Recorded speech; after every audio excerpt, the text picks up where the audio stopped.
एक बच्चे को आम का पेड़ बहुत पसंद था। जब भी उसे फुर्सत मिलती वो उस पेड़ के पास पहुंच जाता, पेड़ के ऊपर चढ़ता, आम खाता, खेलता और थक जाने पर उसी की छाया में सो जाता। बच्चे और आम के पेड़ के बीच एक अनोखा रिश्ता बन गया। बच्चा जैसे जैसे बड़ा होता गया वैसे वैसे उसने पेड़ के पास आना कम कर दिया। कुछ समय बाद तो आना बिल्कुल ही बंद हो गया। आम का पेड़ उस बालक को याद करके अकेला रोता। एक दिन अचानक पेड़ ने उस बच्चे को अपनी तरफ आते देखा और पास आने पर कहा, तू कहाँ चला गया था?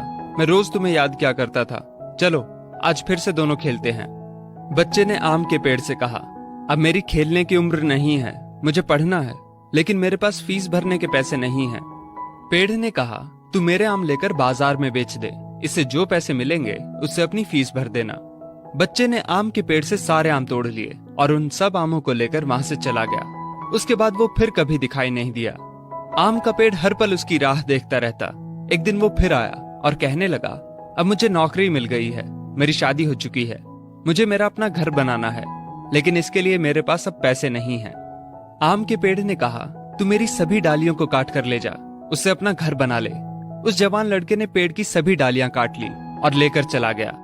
आम के पेड़ के पास अब कुछ नहीं था, वो बिल्कुल बंजर हो गया था, कोई उसे देखता भी नहीं था। पेड़ ने भी अब उम्मीद छोड़ दी थी कि वो लड़का उसके पास फिर आएगा। फिर एक दिन अचानक वहां एक बूढ़ा आदमी आया। उसने आम के पेड़ से कहा, शायद आपने मुझे पहचाना नहीं, मैं वही बालक हूँ जो बार बार आपके पास आता था और आप हमेशा अपने टुकड़े काट कर मेरी मदद करते थे। आम के पेड़ ने दुख के साथ कहा, पर बेटा मेरे पास अब ऐसा कुछ भी नहीं जो मैं तुम्हें दे सकूं। वृद्ध ने आंखों में आंसू लिए कहा, आज मैं आपसे कुछ लेने नहीं आया हूं, बल्कि मुझे आपके साथ जी भर के खेलना है, आपकी गोद में सिर रखकर सो जाना है। इतना कहकर वो आम के पेड़ से लिपट गया और आम के पेड़ की सूखी हुई डाली फिर से अंकुरित हो उठी। दोस्तों, वो आम का पेड़ और कोई नहीं बल्कि हमारे माता पिता हैं। हम जब छोटे थे तो हमें उनके साथ खेलना अच्छा लगता था, लेकिन जैसे जैसे हम बड़े होते चले गए उनसे दूर होते गए। पास भी तब आए जब कोई जरूरत पड़ी या कोई समस्या आन खड़ी हुई।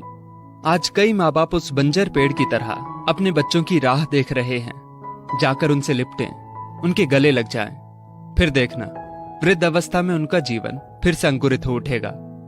किसी कवि ने क्या खूब कहा है, बड़े बुजुर्गों की उंगलियों में कोई ताकत तो ना थी, मगर जब मेरा सिर झुका तो सिर पर रखे कांपते हाथों ने जमाने भर की दौलत दे दी।